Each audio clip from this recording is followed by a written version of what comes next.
وللمظلوم اونا. سبحان اللہ. اللہم صلی علی محمد وآل محمد. علیہ السلام اپنی منزلوں کو طے کرتا ہوا بالکل آخری مرحلے میں پہنچ چکا. اب اس نے اس کے عائد کرتا فریضے کو ادا کیا اور اس نے نہیں کیا ہے تو لڑائی بھی کرنا. اس لیے کہ یہ مہینہ کہ ہمیں سال بھر سے پہلے نصیب ہونے والا نہیں. اور وہ بھی انہیں کو نصیب ہوگا جو اور جو اللہ کو پیارے ہو گئے. ظاہر ہے کتنے لوگ 5 سال کا سال اتنی رحمتوں اور برکتوں کا مہینہ تھا کہ جس کے لیے حضور نے فرمایا کہ اگر کسی کو اس کی معرفت ہو جائے اس مہینے کی تو وہ یہ دعا کرے گا کہ پروردگار پورے سال ہی رمضان اگر معرفت ہو جائے. اور اگر معرفت نہیں ہوتی تو پھر اب یہ چاہتے ہیں کہ 28 کو چاند نظر آ جائے. اور ہم اتنی خوشی 30 کی نہیں ہوتی جتنی 29 کے چاند کی ہوتی ہے. اس میں ہم بھی شامل ہیں خالی آپ بھی نہیں. حالانکہ معصوم نے فرمایا کہ اگر ایک دن کا بھی ٹائم مل جائے ایک روزہ بڑھ جائے 30 کا چاند ہو جائے پروردگار کی بارگاہ میں انسان دعا کرے پروردگار تیرا شکر ہے تم نے ایک دن کی مہمان نوازی اور بڑھا. ایک دن تیرا مہمان اتنا برکت اور رحمتوں کا مہینہ تھا جو ہم سے رخصت ہو رہا ہے. اس میں ہر عبادت کا ثواب اس سے ڈبل اور چوگنا کر دیا گیا. قرآن کی ایک آیت پڑھنی تو پورے قرآن کا ثواب دے دیا گیا. نمازوں کا اضافہ کر دیا گیا. ثواب کا اضافہ نمازوں میں کر دیا گیا. اور کسی نے اگر ایک تمر سے کھجور سے کسی کو افطار کرا دیا تو کہا کہ جنت کے جہنم کے عذاب سے محفوظ رہے گا اور اس کا مقام جنت میں ہوگا. اور گویا اتنے غلام آزاد کر دیا. پھر روایات میں آیا ہے کہ کھجور کھانے کا شوق نہیں ہے مجھے کھجور میں میرا کیا پیٹ بھرتا ہے جب میں کھجور کھلاؤں لوگوں کو یا خود کھاؤں. روایات میں آیا ہے کہ اگر کوئی خرمہ حلال سے روزے کو افطار کرے گا تو اس کا اضافہ 400 نمازوں تک کر دے گا. یہ روایت شاید میں نے پہلے آپ کو بیان نہیں کی تھی. اسی لیے مجھے غصہ آ رہا تھا صرف کہ ہر چیز مل جائے گی افطار میں مگر کھجور نہیں ملے گا. یہاں تو ملتا ہے بھائی محمد شاہ کو سننے لگ جائے کھجور نہیں ملتا. بس کھجور کا فضیلت ہے کھجور نہ کہ مجھے شوق ہے کھجور کھانے کا. ایک کھجور میں میرا کیا پیٹ بھر جائے گا بتائیے آپ کا کیا پیٹ بھر جائے گا. 400 نمازوں تک اس کا ثواب پہنچ جائے گا. یعنی جو نماز پڑھیں گے نا عشاء کے بعد میں افطار کر کے اس کے ثواب میں بھی آپ کو 400 نمازوں تک کا ثواب اضافہ کرتے رہے گا اگر آپ افطار کریں گے اور کرائیں گے کھجور سے. یہ فضیلت ہے. اس لیے میں کھجور کے بارے میں آپ کو کہنا ورنہ کوئی مجھے شوق نہیں ہے کھجور کھانے کا. تو یہ ماہ سیام بڑی تیزی سے تو سب ہو گیا. جس نے اس کی فضیلت حاصل کر لی اس کا کیا کہنا. وہ ایسا ہو گیا جیسے آج ہی ماں کے بدن سے پیدا ہوا. اور پھر ابھی چند دن پہلے شہادت مولا کائنات علی ابن ابی طالب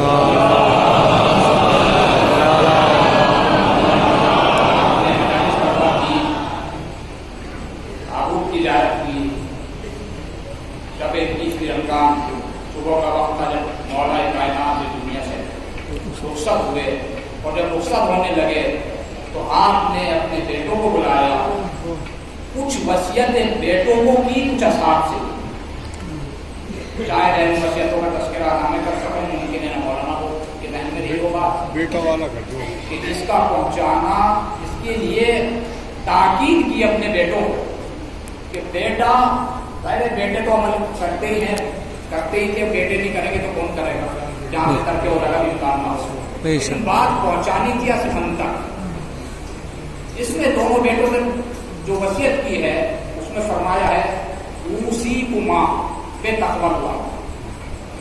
میرے لاڈلوں میں تمہیں وصیت کرتا ہوں کہ تقوی الہی اختیار کرنا متقی بن کے رہنا.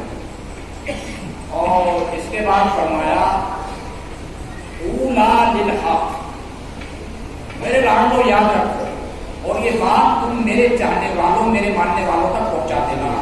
یہ اپنے بیٹوں سے کہا وصیت میں آپ اولا للحق کہ جب بھی بولنا حق بولنا. ظاہر ہے یہ بات وہی انسان کہہ سکتا ہے کہ جو ہمیشہ حق کے علاوہ بولا ہی نہ ہو، جس نے جب بھی بولا ہو، جس کی زبان سے جب بھی نکلا ہو حق نکلا ہو، جو ہمیشہ حق پہ رہا ہو، یہ بات وہی بات کہہ سکتا ہے کہ میں تمہیں تقوی کی وصیت کر رہا ہوں کہ جس کی پوری زندگی خوف خدا میں گزری، جس کی زندگی تقوی الہی میں گزری ہو، یہ وہی بات کہہ سکتا ہے، یہ وہی بات کہہ سکتا ہے اولا للحق جو ہمیشہ حق بولا ہو۔ اسی لیے پیغمبر نے فرمایا تھا الحق و معلی والی مال، حق علی کے ساتھ ہے اور علی حق کے ساتھ ہے، اور پروردگار تو حق کو ادھر ادھر موڑ دینا جدھر جدھر علی جائے، بڑی فضیلت کا جملہ ہے، حق کو ادھر ادھر موڑ دینا جدھر جدھر علی جائے، جہاں علی ہوگا وہیں پر آپ ہوگے۔ اولا للحق، میرے لاڈلوں ہمیشہ حق بولو، یہ بات میرے چاہنے والوں تک پہنچا۔ وَعَامَلَا لِلْعَجْرِ، اور میرے بیٹوں کوئی بھی عمل انجام دینا، کوئی بھی عبادت کرنا اجر کے لیے کرنا۔ تو آپ کہیں گے کہ اجر تو اجر کے لیے تو ہر عبادت ہوتی ہے، ہر عمل ہوتا ہے، نہیں، ہر عمل کا اجر نہیں ملتا، ہر عبادت کا اجر نہیں ملتا۔ آپ انصاف سے بتائیے جو عبادتیں، جو اعمال ریاکاری کے لیے کیے جائیں، جو نماز ریاکاری کے لیے پڑھی جائے، جو روزہ ریاکاری کے لیے رکھا جائے، جو افطار ریاکاری کے لیے دی جائے، کیا اس کا کوئی ثواب ہے؟ پروردگار کہتا ہے میرے یہاں اس کا کوئی ثواب نہیں ہے، قیامت میں جس کو دکھانے کے لیے تم نے کیا اسی سے ملے۔ اگر میرے لیے کرتے ثواب دیتا، اس لیے کہ وہ تو وہ ہے من جاء بالحسنۃ فلہ عشر امثالھا، کہ اگر تم ایک نیکی کے ساتھ آؤ گے تو ہم اسے 10 گنا کر دیں گے، نیکی آپ ایک کریں گے تو آپ کو 10 گنا دیں گے، وہ ہے پروردگار۔ وعمل للأجر، میرے لاڈلوں عمل کرنا اجر کے لیے کرنا، عمل میں عبادت میں تمہاری کوئی ریاکاری، کوئی دکھاوا نہیں ہونی چاہیے۔ اور اس کے بعد جو فرمایا وہ بڑا اہم جملہ ہے، اللہ اکبر، وَكُونَا لِلظَّالِمِ خَصْمًا وَلِلْمَظْلُومِ عَوْنًا، اور اے میرے لاڈلوں، اے میرے بیٹوں، ظالم کے دشمن بن کے رہنا۔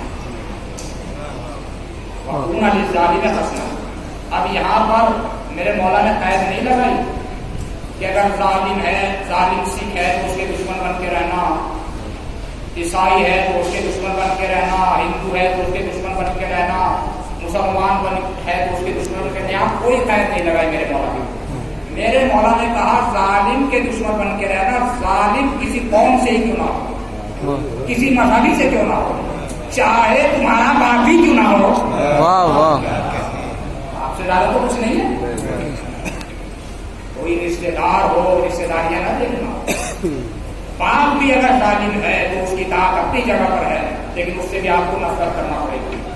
اگر ظالم ہے باپ، اس کے عمل سے راضی نہیں ہونا، آپ کو اطاعت اپنی جگہ پر ہے، لیکن اس کے عمل سے آپ کو راضی نہیں ہونا اگر باپ بھی ظالم ہے۔ وَلِلظَّالِمِ خَصْمًا، ظالم کسی بھی مذہب سے تعلق رکھتا ہو اس کے دشمن بن کے رہنا، تمہارا رشتے دار ہی کیوں نہ ہو، تمہارا باپ ہی کیوں نہ ہو، تمہارا بھائی کیوں نہ ہو۔ وَلِلْمَظْلُومِ عَوْنًا، مظلوم کے مددگار بن کے رہنا۔ اب یہاں بھی قائم نہیں لگائی کہ مظلوم مسلمان ہے تو اس کے مددگار بن کے رہنا، مظلوم شیعہ ہے، ایک بات آگے کھول کے رکھیں، مظلوم شیعہ ہے تو اس کے مددگار بن کے رہنا، ہے نا، تیری مظلوم ہے تو اس کے مددگار کا نہیں، کوئی قائم نہیں۔ مظلوم کسی قوم ہی سے تعلق کیوں نہ رکھتا ہو، کسی بھی قوم کا ہو، مذہب نہ دیکھنا، انسانیت دیکھنا، واہ واہ، انسانیت دیکھنا، کسی بھی قوم سے تعلق رکھتا ہو، کسی سب سے تعلق رکھتا ہو، اگر اس پہ ظلم ہو رہا ہے واقعی وہ مظلوم ہے تو اس کی مدد کرے۔ یہ کس کی وصیت ہے؟ یہ مولا کائنات علیہ السلام بڑے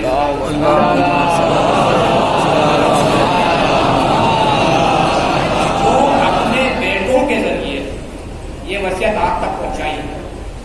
اب کون اس پر کتنا عمل کرتا ہے کون نہیں کرتا، یہ تو ہمیں اختیار ہے کہ اپنے ہم علی والے، علی ہونے والے مولا کی محبت کا دم کرتے ہیں، ان उनकी वसीयत पर हम अमल भी करते हैं कि नहीं, जबकि आम इंसान की वसीयत पर भी अमल करना क्या हो जाता है, वाजिब। वाजिब। अगर वो शराइत के साथ वसीयत करते उसकी वसीयत को हम काट नहीं सकते थे। तो अगर कायनात का इमाम वसीयत करते क्या बदल से होला उसकी वसीयत पे अमल करना वाजिब है, तो कितना कोई अमल करता है। ये वसीयत थी बेटों के लिए, एक वसीयत थी असहाब के लिए। साथ साहबी नहीं मौजूद थे, जिसमें जनाब हुजैर इब्न हुदैबी थे। उनको फरमाया कि ए मेरे साहबा, एक वसीयत तुम्हारे लिए है। वो वसीयत ये है कि देखो, चाहे जितना बड़ा नमाजी हो, चाहे जितना बड़ा रोजेदार हो, चाहे खुम्स अदा करता हो, ज़कात अदा करता हो, नमाज नाफिला पढ़ता हो, अगर बाप ने आप कर दिया तो उसकी बख्शिश नहीं होने वाला। और इसके बाद फरमाया, मेरे पैगंबर ने फरमाया, अना व अलीयुन अबवा हाज़िहिल उम्मा, मैं और अली इस उम्मत के बाप हैं।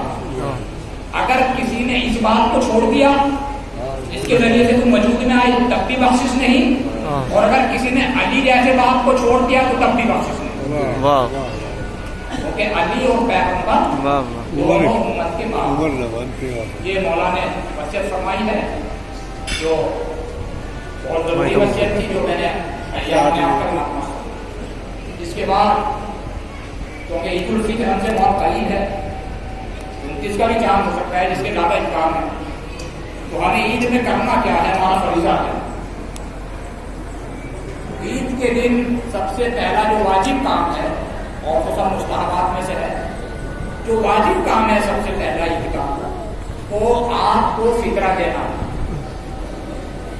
अब उसमें चाहे किसी ने रोजा रखा हो या ना रखा हो, वो सब पे वाजिब। ऐसा नहीं है कि जिसने रोजा रखा हो ही देगा। और ये उरूज से पहले अगर किसी के यहाँ कोई मेहमान आ जाए, आयतुल्लाह सिस्तानी के नजदीक, चाहे वो काफी भी क्यों ना हो, अगर आपके यहाँ वो खाना खाने वालों में शुमार हो रहा है उरूज से पहले, हत्ता के उरूज के बाद भी एहतियात वाजिब है कि आप उसका फितरा करें। अगर मेहमान की रजामंदी से आया है तो बदर वाला वाजिब है, और अगर मेहमान राजी नहीं है, हमने सोचा आपको मस्कर भाई के यहाँ खाएंगे, तो फिर भी एहतियात वाजिब है, असगर भाई फितरा दें, है ना। लेकिन मेहमान की रजामंदी अगर है तो बदर वाला, तो जो मेहमान आए उसका भी फितरा आप पर वाजिब है। अगर वो अपना फितरा होते तो आपसे वजूद साबित नहीं होगा। फितरा देंगे कैसे आप? वो गदा जो आपके इलाके में खाई जाती है, अगर जौ खाया जाता है तो जौ पे दीजिए, गंदुम खाया जाता है तो गंदुम दीजिए, पहले गंदुम ही खाया जाता है। अब उसमें कितना है एक आदमी पर? 3 किलो। लेकिन गेहूं भी ऐसा हो बिल्कुल साफ शफाफ, उसमें ऐसा ना हो कुछ चूहे की मेघ ना हो, कुछ मिट्टी हो, और मिला जुला के कर दिया काम पे हो गया नहीं, ऐसा नहीं है। अगर किसी के पास गेहूं नहीं है तो उसका पैसा, जो गेहूं का भाव मंडी में है, या आटे का भी कर सकते हैं ना, जो भाव मंडी में है उसी हिसाब से उसका पैसा भी दे सकते हैं। अगर फर्ज कीजिए इंसान फकीर पे फितरा वाजिब नहीं है। फकीर वो है कि जो साल भर का खर्च ना होता, अपने अहलो याल का ना कोई उसकी इनकम हो। लेकिन फर्ज कीजिए कि इंसान फकीर है, लेकिन उसके पास सिर्फ इतना गेहूं है कि वो एक आदमी का फितरा दे सकता है, और घर में फर्ज कीजिए 6 अफराद हैं, तो अब उसे ऐसा करना चाहिए कि वो फितरा निकाले, अपने एक बेटे को दे दे, वो बेटा उसका दूसरे बेटे को दे दे, उसी के वो अपने तीसरे भैया को दे दे, वो कोई घर में बहन हो उसको दे दे। इस तरह से वो आखिर आदमी तक पहुंच जाए जिसके पास सिर्फ 3 ही किलो गेहूं, और जो आखिरी आदमी है वो किसी गैर को दे, फितरा अदा हो जाए। लेकिन ये समझ लेना बड़ा आसान तरीका बता दिया आपके, कभी सब समझे सबके लिए है। हाँ, ये उसके लिए है जिस बेचारे के पास इतना इस्तात है कि एक आदमी का फितरा है उसके पास, उसके लिए है मसला। आपको फर्दन सबका फितरा निकालना, जैसे ईद का चांद आप देखे निकाल कर ऐसा करके रखते, बेहतर किया। जो लोग नमाज ईद पढ़ना चाहते हैं उनके लिए वाजिब है कि ईद की नमाज से पहले फितरा निकाल दे, अदा करते हैं। जो नमाज नहीं पढ़ना चाहते ईद की, वो ज़ोहर तक ताख़ीर कर सकते हैं, जो ईद की नमाज में नहीं जाना चाहते। और जो नमाज पढ़ना चाहते हैं ईद की, उनके लिए वाजिब है पहले फितरा दे फिर ईदगाह जाए।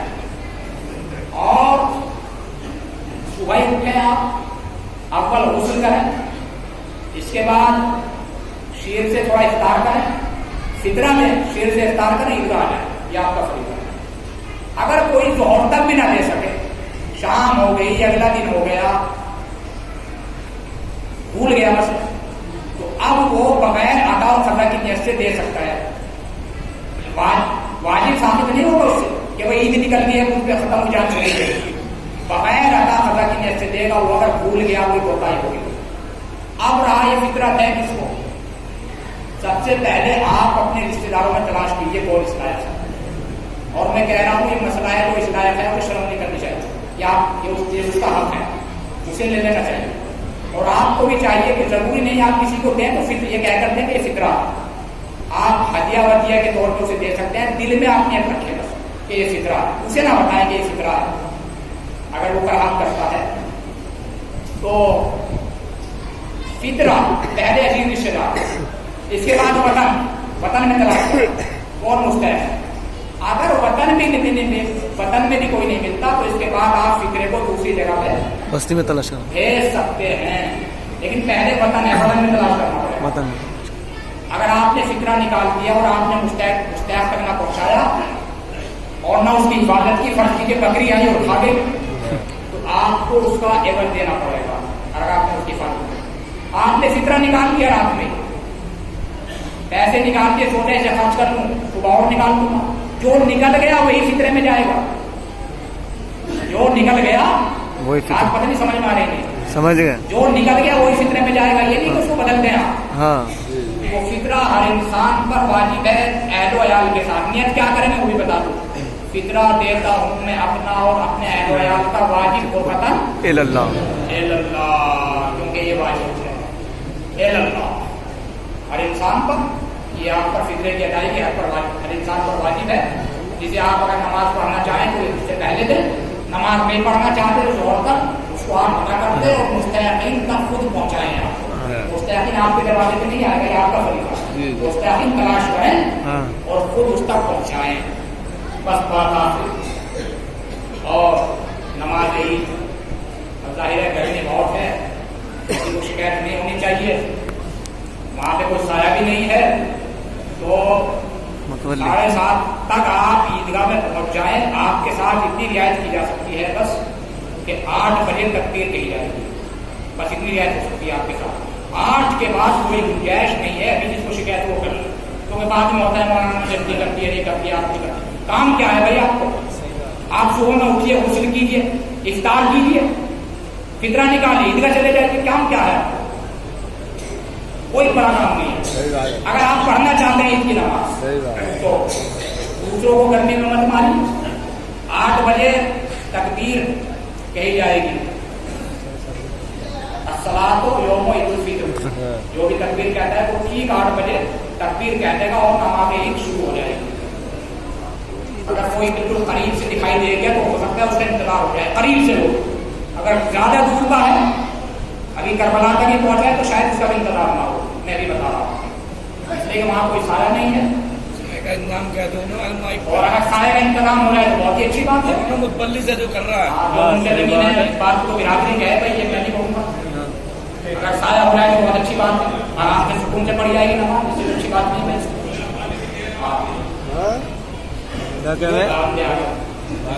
बोलना भाई, उधर से आवाज आ रही है कुछ, भाई बाद में बात कर लेना, के बाद में कर लेना। बगैर आसमान, ज़ेर आसमान।